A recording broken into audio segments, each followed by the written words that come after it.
Hey, chosen ones. I'm Jess. I wanted to talk to you today about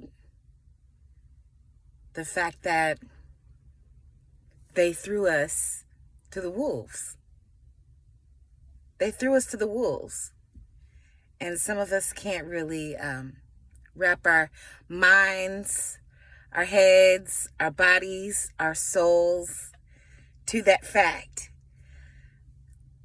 I was sitting here thinking about how I've been thrown to the wolves so many times by people who I thought were supposed to be my friends, were supposed to be my family. People they taught us as small children, babies, were people that were supposed to help us, love us, take care of us,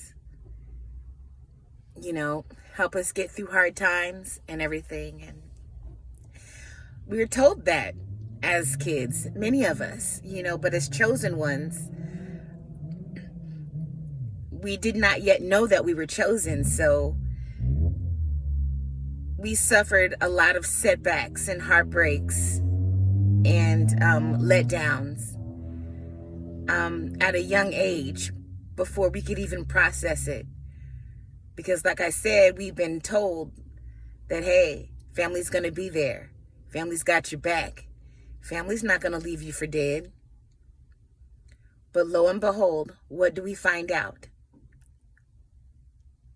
That in fact is going to happen. And no one knows when that day is going to be. They don't know that that day is going to come, unfortunately. And when it does, some people really can't handle it. Personally, I've been,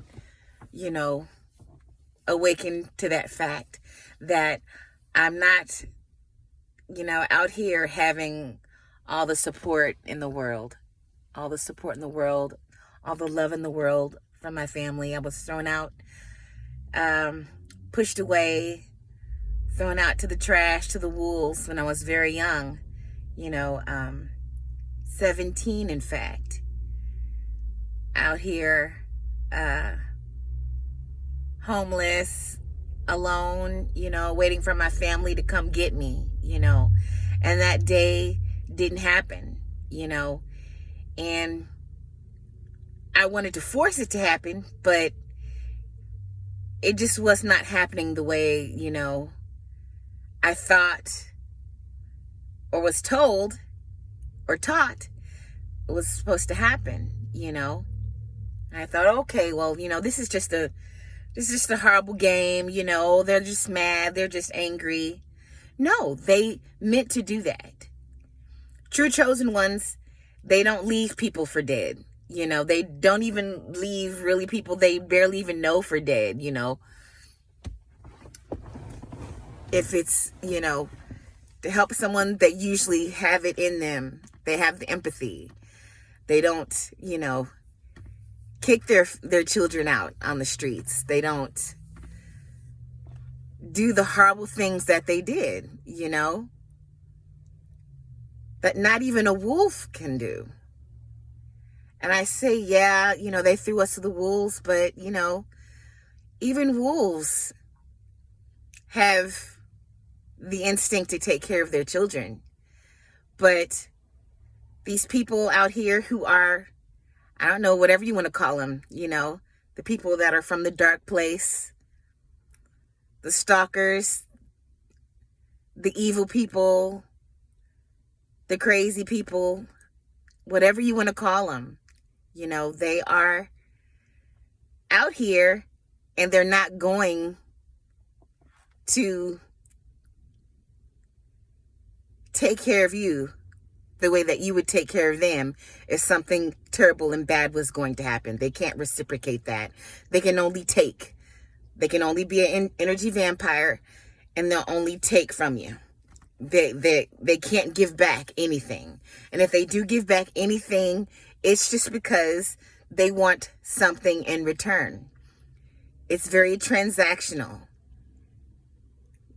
These family members, these so-called friends, these associates, You know, they don't they don't possess a soul. They don't have a heart a lot of the times.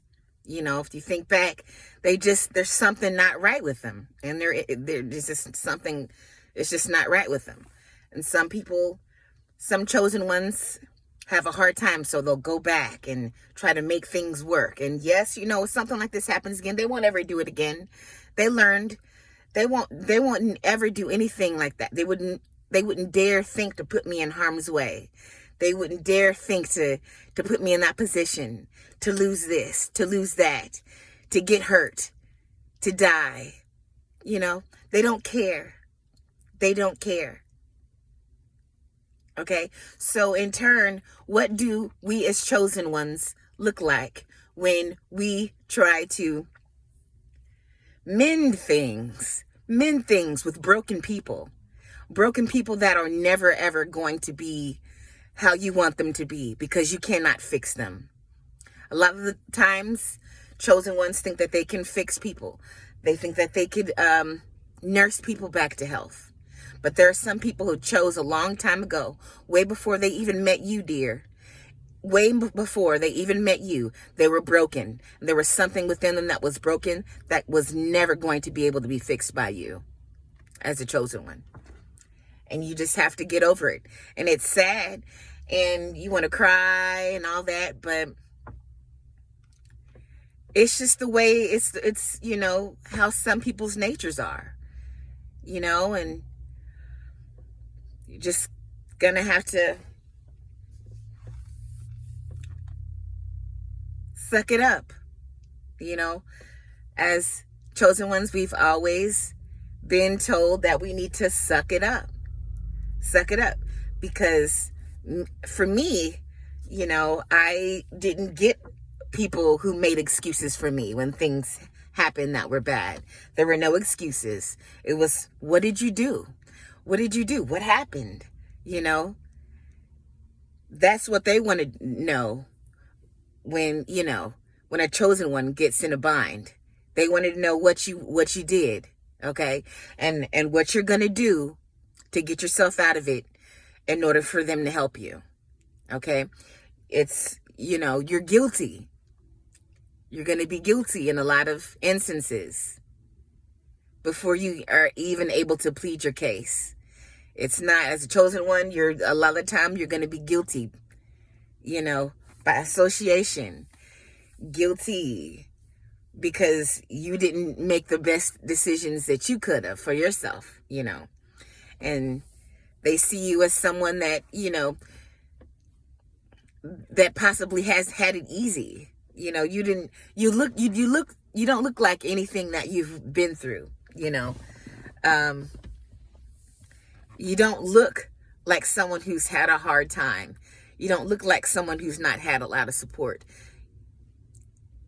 And a lot of the time, people cannot get past those looks. They can't get past, you know, your skin, your hair. They can't get past your smile. They can't get past your hellos. They can't get past you being human. They would much rather assume that you are a piece of shit, possibly just like them. That's how they get by. And that's how they probably see you as getting by. You did something and you're guilty. And, oh well, let me see if you can get out of this. It's like watching, you know, people who aren't chosen, they watch chosen people. And it's like, just like watching, you know, TV. It's like being a spectator. You know, they know they can't do anything. And all they can do is just imagine how the plot twist is going to begin. Imagine what the plot twist is. All they can do is be a spectator. They can't ever add anything into your life. So don't expect these people to be there for you when you really need them, okay?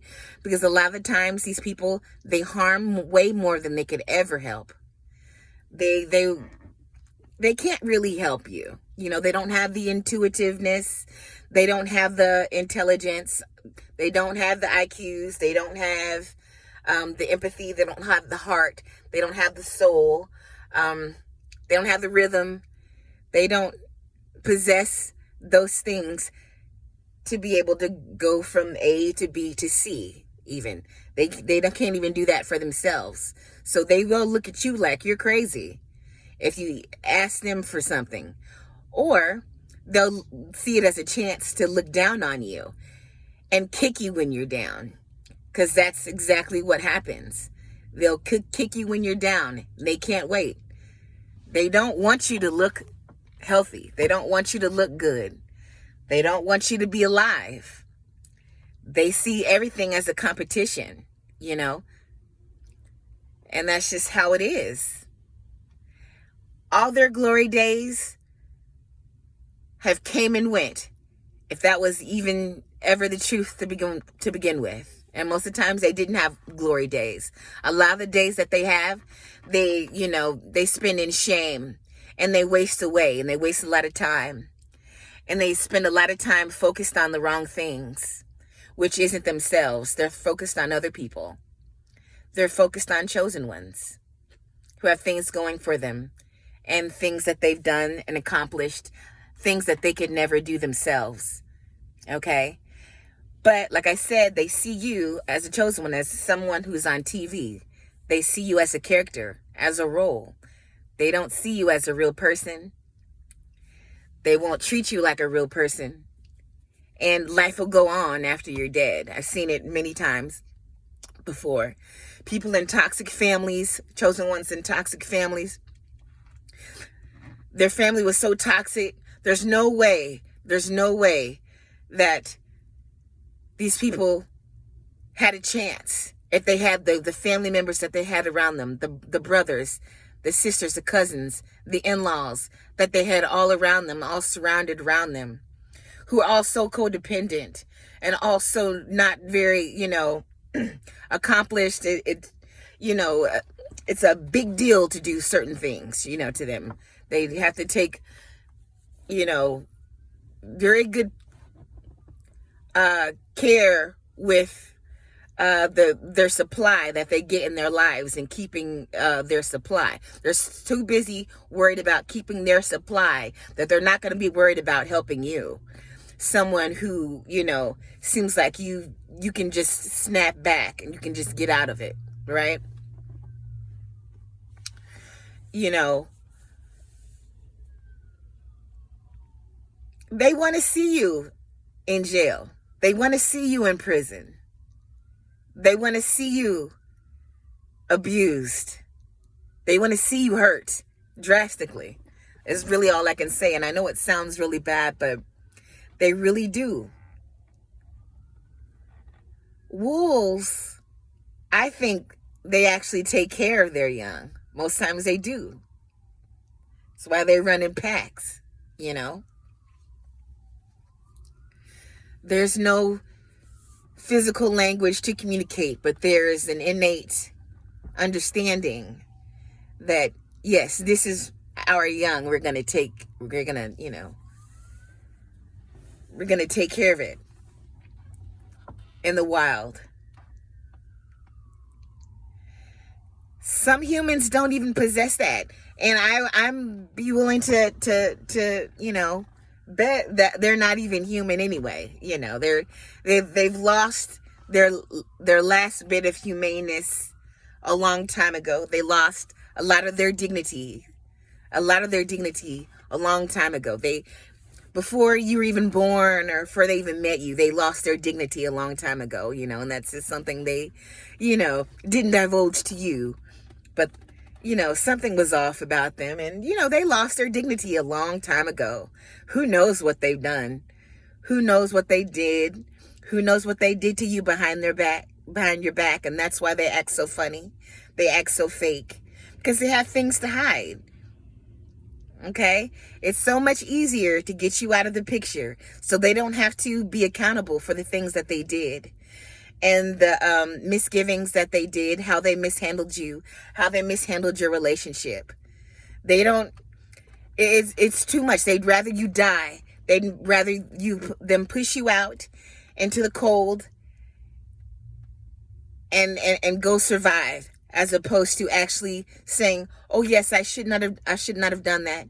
Yes, I neglected that person. It's so much easier to have you you know, possibly harmed out there by some crazy wacko, crazy person, kills you out on the street, get trafficked, kidnapped, dumped out on the street or whatever. It's so much easier to have something like that happen to you, and then them have the time that they've not spoken to you and not handled you properly and not tried to mend things and not tried to be accountable and not tried to apologize. It's so much easier for them to have that time that you've gone missing, to have a story to talk about how they loved you or how they lied, oh, she did this, she was she did this, she did that, and she just didn't want to, she made her own decisions and da da da da da.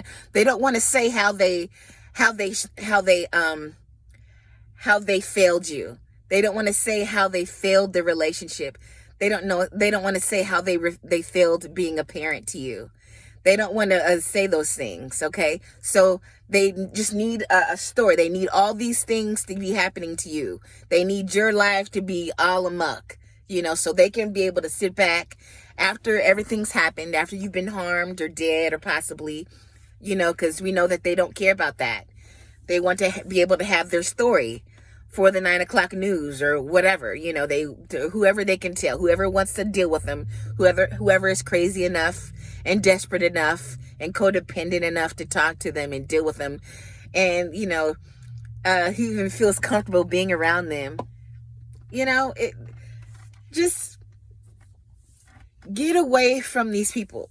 Sometimes you have to be in dire straits. Sometimes you have to be, oh God, I don't know where I'm going to get my next meal. Sometimes you have to be out there because going back, it's going to do nothing but double the trouble. It's going to double your trouble going back and talking and dealing with these people. Because little do you know, if they'll throw you to the dead or they'll throw you to the wolves, number one, they don't know that you'll come back leading the pack. Okay, that's number one. But number two, if they throw you, they throw you away. They throw you away for dead. They'll always circle around to doing something like that again. They didn't finish you off the first time.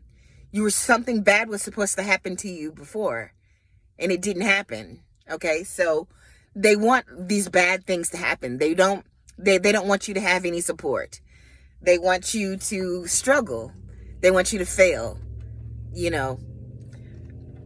because if that doesn't happen, their story doesn't add up. Their story doesn't add up.